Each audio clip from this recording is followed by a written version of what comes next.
All right, everyone. Welcome to the first podcast by the Williams Roth Group. You know, this is kind of going to be something that this is obviously our first time at this, but what we're trying to accomplish is let you know all things commercial real estate, really in North County, San Diego, industrial, and the county itself, actually.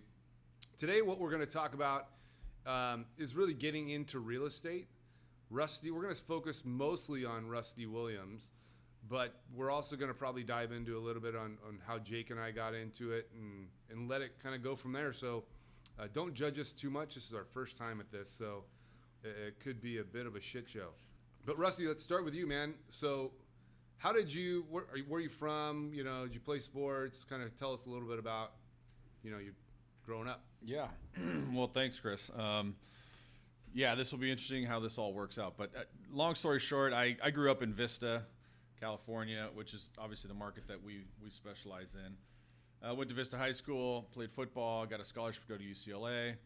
Played at UCLA for 4 years. I was what you would probably call an overachiever. I probably wasn't the biggest, the fastest, or the strongest. And I got a chance in the NFL for a quick cup of coffee and realized very quickly that wasn't going to be my career, which was disappointing, but quickly learned that commercial real estate is a pretty good alternative. Had some friends that were in it. And it's kind of a funny story. I was interviewing with CBRE and Cushman Wakefield and all the big firms, and stumbled across Lee and Associates, and somehow I connected the dots that my college football coach Bob Toledo was roommates with the then president of Lee and Associates in Carlsbad. So I connected those dots, got an interview, offered me a job. And I looked at all the different platforms that were available commercial real estate wise, and Lee and Associates was by far the best platform for an entrepreneur, a self-starting type person. It was anti-corporate, which I loved and still love. Let's back up, man. How did you? So you're playing football, and I'm sure you got. I mean, you were Rusty. He didn't say it, but he was the captain of the football team. 4-year starter. I mean, you must have gotten opportunities outside of this, right? I mean, this is the only thing you got an opportunity to do. You mean after football? Yeah. I mean, did you get recruited to do other things? I mean, maybe not an accountant for you. No. They didn't want me to be a writer, I can tell you that much. You know, it's funny, when you get done with school, you know, I was so focused on football, and there was no other thing I was going to do after college but play in the NFL. That was it. And so it was really, you got thrown out to the wolves. I mean, and UCLA has, you know, alumni programs, and I certainly could have explored other options, but I was always fascinated with real estate, and that was always the game I wanted to get into. And so when I had to pick a career, that was it. And you know, you're just like everybody else in that time. It doesn't matter if you were a football player. You're now trying to get a job just like every other slappy who gets done with school. It's like, it was no special. I remember you telling me a story, though. A guy from Lee and Associates was doing. Maybe you were speaking somewhere, right? And then a guy came up to you afterwards, and that's kind of how it kicked off. Is that right? Yeah, it was. I was actually being a smart ass, to be honest with you. I was the captain of the team, and you have all these obligations that you have to do. So I was giving a speech to a bunch of alumni at a 7:00 breakfast of all things, probably hungover, and I'm standing up there talking, and the guy in the back goes, "Well, what are you gonna do when you get done playing football or get done with college?" I said, "Well, I'm going to go to the NFL, of course." And he kind of laughed, and we joked. And he said, "Well, if you don't, what are you interested in?" I said, "Well, real estate is really interesting to me. I'm fascinated with it." And so his name was John Battle. John, I'm sure you're listening. John Battle got me into commercial real estate. He said, "Hey, let me take you to lunch. Let me show you what I do." And he worked for Lee and Associates in Los Angeles, and kind of walked me through the process and what it looks like. And John and I are still good friends today and laugh about it, 20 years later. So that's really the way that I got introduced to commercial real estate and Lee and Associates. I remember I shadowed somebody in San Fernando Valley for a day, and he let me go cold calling with him, and we cold called for like 3 hours. And I thought, this is the job, man? I was mortified. We were going into some of the shittiest places you've ever seen in your life, and walking into the warehouse, and the guy looking at me and looking at him, and he's peddling flyers, and I thought, this can't be the job. I literally thought, this cannot be the job. And somehow I still went into it. I don't know why. Jake, You got any stories like that? No, I mean, yeah, I do remember when I was looking around, interviewing. I was in a small multifamily shop, and wanted to get out. I remember meeting all the guys at Lee & Associates. We were at a bar in Solana Beach. That was the first time meeting, a bunch of the partners, and got a good feel for the guys. And I think one day Chris took me out, and we went and drove around some buildings, and he knew every single tenant and every single building. And I was like, well, these guys know a lot, but they're cool to hang out with, and that felt like a good culture to really kind of join, and I felt like I wanted to be a part of it. So it was a good match, and I have enjoyed it ever since. Yeah, everybody's got their story about when they got into real estate, right, and walking into crappy buildings and all that. Here's a funny story that I got for you that ties into, the realities of life, I guess, after football. So I didn't get drafted, and I didn't get a free agent job right after college. So I took a job having to make some money to live with Lee & Associates, and I was literally a week or two into the business. I get a phone call from a phone number I don't recognize. This is back when we had the flip phones, and caller ID was pretty new, frankly. And it's guy Frank Stevens, and he says, I'm from the New York Jets, and I want you to come out for a tryout. We had some people get hurt, and I'm thinking it's my buddy screwing with me, so I kind of blew him off. And 6 hours later that evening, he calls and says, hey, you didn't get on the flight that we had for you. What the hell's going on? And I was like, oh, my God, I just missed my opportunity. And the guy goes, well, listen, there's another flight. Get your ass down to the airport, fly out here, and we'll get you a tryout. So I do, and we fly. I take the red eye. I fly all night, no sleep. I'm nervous as hell. I get to Hofstra University, or JFK, I guess it was. I flew into JFK. There's a limousine waiting for me. Guy's got the sign, the whole cha-cha. First class flight on the way over, limousine, beautiful hotel. Practice like 7:30 in the morning. I get there, no sleep. Practice. I get, this is when like Vinny Testaverde and Curtis Martin, and then we're all there, and my eyes were, the size of basketballs. And I'm walking through the locker room, and it was great and a great experience. And long story short, I didn't make the team. Guy calls me and cuts me. He says, we're going to let you go. And, he goes, go talk to Nancy. She'll get you your flight home and your ride and all that. So I go out, and I'm waiting there with my bag, waiting for the limo to pick me up. And here comes the water boy van. And this is a true story. The water boy gets out of the van, opens the back. It's like one of those Astro vans. He goes, jump on in. And it's the back seat. There's no seats in there because they put all the water coolers in there. So I'm sitting on the back seat, riding from Hofstra University to JFK. Was it just you or other people too? No, just me. Just they you. Only cut me that day. I guess that's the way they do it. They don't give a shit. So I get to the airport, and I check in, and the guy's like, yeah, you'll be home in like a day and a half. We got like 4 different flights going to 5 different cities. Like, it was a nightmare getting home. And I'm thinking to myself, oh my God, I just blew the opportunity that I thought I had. My job at Lee is probably now gone. And I call the guy that I was running for, Dan Gass, and I'm sure he's listening too. And he goes, are you kidding me, man? Get back here. Your seat's still available. We still got your phone book and a phone for you. You're good to go. So that was a welcome to reality moment for me. Oh my God. I remember getting interviewed, and I was working for a small company when I first started, and they were kind of recruiting me to move companies, and I got an interview with the managing director, and he was like, we like you. Come back in and take a personality test.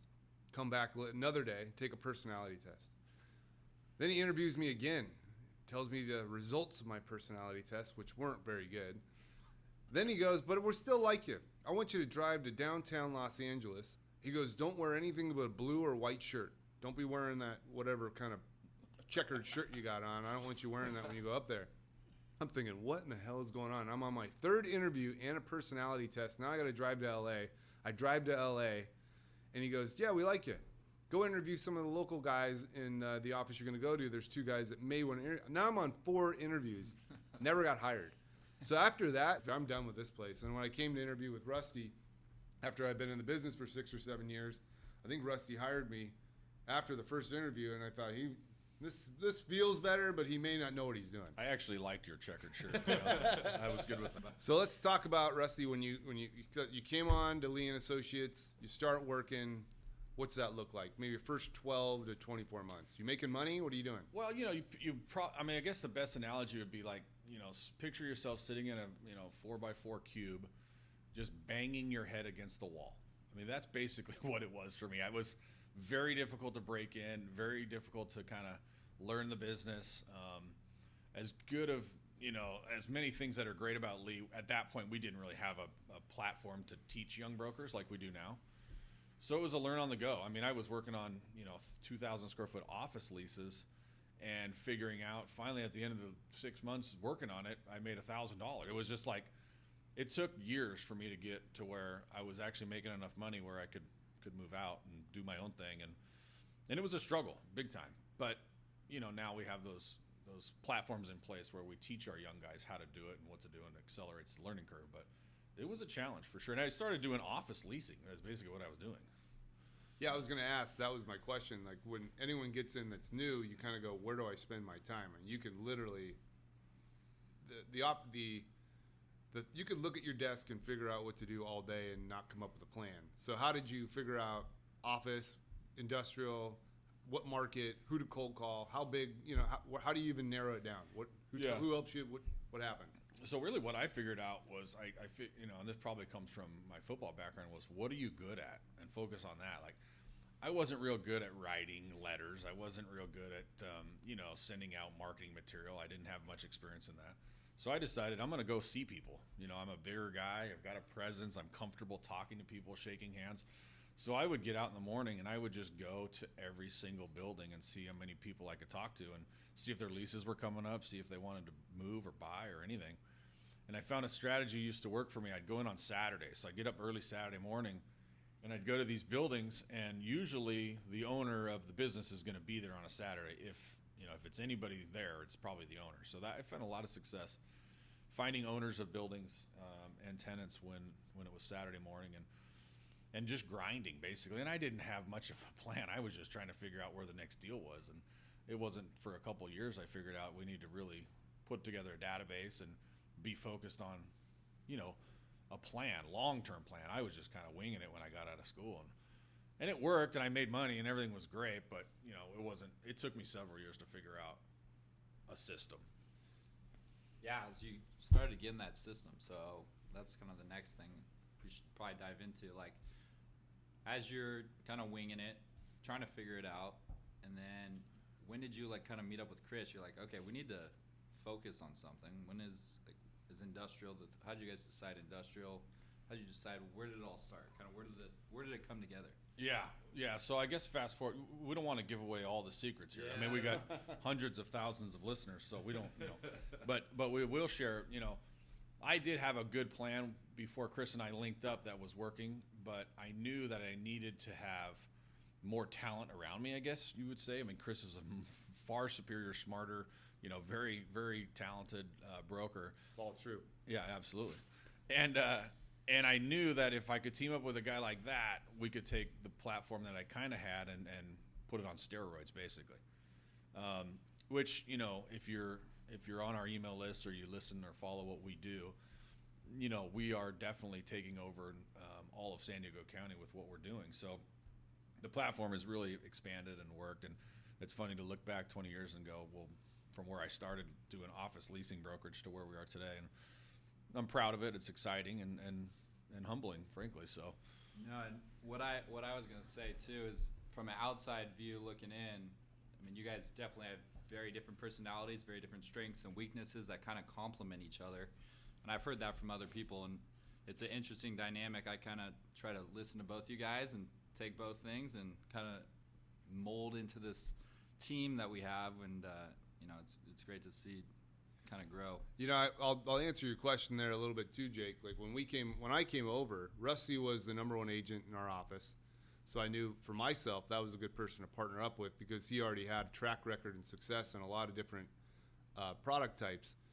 I had been doing this for 6 years before I came over here, and I liked industrial because you could walk into the building, and if you get kicked out, which you do inevitably, you just go to the next building. In an office building, you get escorted out of the building.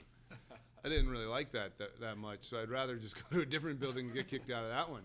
You got a good story about that. Well, maybe we should share that for the next podcast when we interview you, but that story makes me laugh every time I hear it. Yeah, I got multiple, but I do have one, that was pretty intense.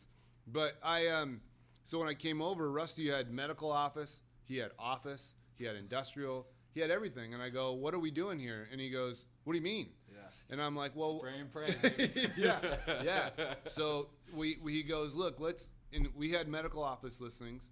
So he goes, why don't you go cold call medical office, and we'll cold call industrial too, because we had some of those. So I kind of split my time, if you remember that, Rusty. Yeah. And then we got a listing on Cades Way in Vista. So I kind of transitioned to just cold calling that area. Next thing you know, we sold 5 out of 6 buildings in that park. And then we cold called Vista so much, we got Vista dialed in.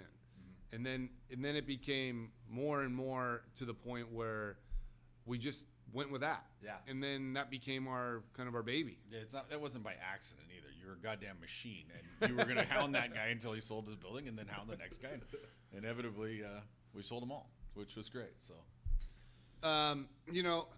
now that we've gotten to the point where you're not staying up at night necessarily wondering where your next paycheck's going to come. What do you like most about having a solidified career? What are the perks of the job now? yeah, it's good. That's a good question. What I enjoy a lot is meeting the new client or building the relationship with the existing client and watching their business grow and kick ass. We have a very good client who frankly came to us because we had a listing. We've sold him 3 or 4 buildings by now. His business is expanding. And it's just cool to see those businesses grow and get to build a good relationship with good people. I like working with people and being involved with that. So that's probably the most satisfying. The splits, like Jake mentioned, aren't too bad either. So that's good. The money's good. But I think the freedom is nice, right? We obviously work a tremendous amount of hours. But we also have the ability to make our own schedules, which is convenient and nice. And with 4 kids, it's kind of a must, frankly. So, yeah, I was going to say the same thing. It's like once you get to this point, what job, and I can't think of one where you don't have to travel a ton. You don't have a boss, really. We don't really have bosses, just the 2 of us. Your own bosses. Yep. We don't have a bunch of employees like a huge company where we have to have a ton of management. We don't have set time schedules. If we want to go on vacation, we don't have to ask anybody. We can just go, and we can work as much or as little as we want. And it just comes down to, how much do we want to work? You at eat the end what of the you day. kill, and it's as much as you. That's why I was so attracted to it. Is you can put as much time as you want into it, and that's what you get out typically. And it's Right. And there's no rule book that tells you how it's supposed to be done. It's pretty entrepreneurial in that you can create it how you want, which I thought was cool when I was getting started. yeah, there is the old factor that if you don't make a deal, you will starve to death. Right. There is this is an only commission job. There's that. It took me several years to get over that, but once you get over that and you feel comfortable that there will be more deals and you will make money, you can sleep a little better at night. Although I know you still got issues, Chris, sleeping at night. You wakes up at 2 a.m. thinking about all the transactions we're doing, and he comes in and goes, God, I didn't sleep last night. I was up at 2 a.m. So now it's not, am I going to make a deal? It's stressed out about how many deals you got. I create deals that don't exist in the middle of the night, and I work on those. I was about to start driving for Uber in March of 2020. I considered it. Yeah. Well, we'll wrap it up with that, guys. I think that's kind of a good start for our podcast. Hopefully everyone got something out of it. If anyone has any questions, wants to talk to us more about any of this, you know how to reach us. And I don't know, you guys got anything to wrap it up? No, yeah. Give us any feedback. If anyone has any feedback on how these should go, let us know. Only good stuff, though. Nah, We maybe. don't have constructive criticism. All right, you. guys. We'll talk to you We're next out. time.